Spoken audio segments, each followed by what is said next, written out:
സ്വർഗത്തിൽ പോകണമെന്നും യേശുവിനെ കാണണമെന്നും എം ലോറൻസ് പറയുന്ന വീഡിയോ ഉണ്ടെന്ന അവകാശവാദവുമായി പെൺമക്കൾ. തന്റെ സംസ്കാര ചടങ്ങ് എങ്ങനെ വേണം എന്നതിനെക്കുറിച്ച് എം ലോറൻസ് പറയുന്ന വീഡിയോ ഉണ്ടെന്ന അവകാശവാദവുമായി പെൺമക്കൾ. സ്വർഗത്തിൽ പോകണം, യേശുവിനെ കാണണം, മകൾ സുജ പറയുന്നിടത്ത് തന്നെ അടക്കണം തുടങ്ങിയ കാര്യങ്ങളാണ് മക്കൾ കോടതിയിൽ സമർപ്പിച്ച വീഡിയോയിൽ പറയുന്നത്. വീഡിയോയിൽ ലോറൻസിന്റെ മുഖം വ്യക്തമല്ല. 2022 ഫെബ്രുവരി 25-നാണ് വീഡിയോ റെക്കോർഡ് ചെയ്തിരിക്കുന്നത്. നമ്മൾ ആ പറയുന്ന ടൈമും ഡേറ്റും എല്ലാം കോർട്ടിൽ പ്രസന്റ് ചെയ്തിട്ടുണ്ട്. 25 ഫെബ്രുവരി 2022. എനിക്ക് സുഖത്തിൽ പോകണം, യേശുവിനെ കാണണം, സുഖത്തിന് അടക്കം ചെയ്യണം. അത് മാറ്റപ്പെടുത്താൻ പാടില്ല. അതാണ് എനിക്ക് മുമ്പുള്ളത്.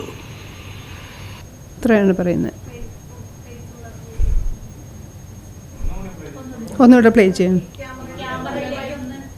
ക്യാമറയിൽ ഫേസ് എടുത്തിട്ടില്ല, കാണിച്ചുകൊണ്ട് ഇനിയും കേൾപ്പിക്കാം. എനിക്ക് സുഖത്തിൽ പോകണം, യേശുവിനെ കാണണം, സുഖത്തിന് അടക്കം ചെയ്യണം. അത് മാറ്റപ്പെടുത്താൻ പാടില്ല. അതാണ് എനിക്ക് മുമ്പുള്ളത്. ആ ഒരു സിറ്റുവേഷനിൽ പറ്റിയ അപ്പോൾ സജി എന്നോട് പറഞ്ഞ് ഇങ്ങനെ ഒരു പേപ്പർ വരുത്താൽ അത് സൈൻ ചെയ്ത് കൊടുക്കണമെന്ന് പറഞ്ഞാൽ ഞാനപ്പം 1-2 കാര്യങ്ങൾ അവിടെ ഇഷ്യൂസ് വന്ന് പാർട്ടിയിൽ നിന്ന് എലിഗേഷൻസ് ഉണ്ടാവാൻ ചാൻസ് ഉണ്ട്, അതുകൊണ്ട് പള്ളിയിൽ അടക്കാൻ ചിലപ്പം ബുദ്ധിമുട്ടാവുമെന്ന് പറഞ്ഞു. പിന്നെ പറഞ്ഞത് അവർ പള്ളിക്കാരടക്കുമോ എന്നറിയില്ല.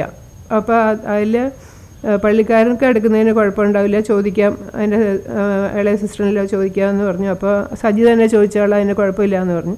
അപ്പോൾ സജി അത് ചെയ്യും എന്നുള്ളൊരു ഹോപ്പിലാണ് ഞാൻ നിൽക്കുന്നത് പള്ളിയോട്. പിന്നെ അന്ന് ആ ഒരു ബഹളത്തിനിടയ്ക്ക് എനിക്ക് മരിച്ചെന്ന് അപ്പച്ചനെ കാണാൻ പറ്റിയില്ല. പിറ്റേ ദിവസം രാവിലെ ഭയങ്കര തിരക്കായിട്ട് അപ്പച്ചൻ്റെ വീട്ടിൽ കൊണ്ടുവന്നിട്ട് ബോഡി ഒരു അരമണിക്കൂർ വെച്ച് അവിടെ നിന്ന് ലെൻസ് സെൻറ്ററിൽ കൊണ്ടുവന്നു. ലെൻസ് സെൻറ്ററിൽ നിന്ന് ഞങ്ങൾ നോക്കുമ്പം ഈ വണ്ടി ശരിക്കും ഒരു ഡെഡ് ബോഡി കൊണ്ടുപോകുന്ന സ്പീഡിലൊന്നുമല്ല. ഞങ്ങൾ കറക്റ്റ് ആ ജംഗ്ഷനിൽ അപ്പോൾ എത്തുവാണ്, ഞാനും എൻ്റെ ഹസ്ബൻഡും എൻ്റെ മോനും. പാഞ്ഞ് നിന്ന് ലെൻസ് സെൻറ്ററിൽ നിന്ന് ടൗൺ ഹാളിലേക്ക് കൊണ്ടുവന്നു. അവിടെ ചെന്ന് പെട്ടെന്ന് ഞങ്ങളും അപ്പോൾ അതിൻ്റെ പുറകെ അങ്ങ് പോയി. ആ ഒരു പിന്നെ അവിടെ ചീഫ് മിനിസ്റ്റർ വന്നു. അങ്ങനെ അതിൻ്റെ ഇടയ്ക്ക് വന്നിട്ടാണ് ഈ പേപ്പർ എന്നെ കൊണ്ടുവന്ന് സൈൻ ചെയ്യണമെന്ന് പറഞ്ഞു. അപ്പം ഞാൻ ആ ഒരു ഇതിലങ്ങ് സൈൻ ചെയ്ത് കൊടുത്തു എന്നേ ഉള്ളൂ. പിന്നെ അവിടെ ഒരു പ്രശ്നം ഉണ്ടാക്കണ്ടല്ലോ, എൻ്റെ ബ്രദറുമായിട്ടൊരു പ്രശ്നം ഉണ്ടാക്കണ്ടല്ലോ എന്ന് വിചാരിച്ചു. പക്ഷെ പിന്നീട് ഉണ്ടായ സംഭവങ്ങൾ മുഴുവൻ ഇതൊരു ഓർഗനൈസ്ഡ് ആയിട്ടുള്ള ഒരു പ്രീ പ്ലാൻഡ് കാര്യങ്ങൾ നടന്ന പോലെയാണ് ഞങ്ങൾക്ക് മനസ്സിലായത്. കളമശ്ശേരിയിലെ മെഡിക്കൽ കോളേജിൽ ഞാൻ പറഞ്ഞിരുന്നു ഇങ്ങനെ ഒരു കാര്യം, അപ്പം പറഞ്ഞിരുന്നു എന്ന് പറഞ്ഞു. പക്ഷേ നമ്മൾ പറഞ്ഞു എന്ന് പറഞ്ഞാൽ അവർക്കൊരു പ്രൂഫ് കൊടുക്കാൻ എപ്പോഴും ഇതല്ലായിരുന്നു. ഈ വീഡിയോ വീണ്ടെടുക്കാൻ കഴിഞ്ഞ പശ്ചാത്തലത്തിൽ പെൺമക്കൾ ഹൈക്കോടതിയിൽ റിവ്യൂ ഹർജി നൽകിയിട്ടുണ്ട്. കുടുംബത്തിലെ സഹോദരങ്ങൾ തമ്മിലുള്ള അകൽച്ച പലരും മുതലെടുത്തുവെന്നും പെൺമക്കൾ വാർത്താസമ്മേളനത്തിൽ ആരോപിച്ചു. ആദ്യഘട്ടത്തിൽ താൻ ഒപ്പിട്ടു നൽകിയത് സഹോദരൻ ആവശ്യപ്പെട്ടത് കൊണ്ടാണെന്ന് മകൾ സുജാത പറഞ്ഞു. കള്ളസാക്ഷികളെ കൊണ്ടുവന്നാണ് കോടതി വിധി നേടിയതെന്നും ആശാ ലോറൻസും പറഞ്ഞു. News bureau, Kochi.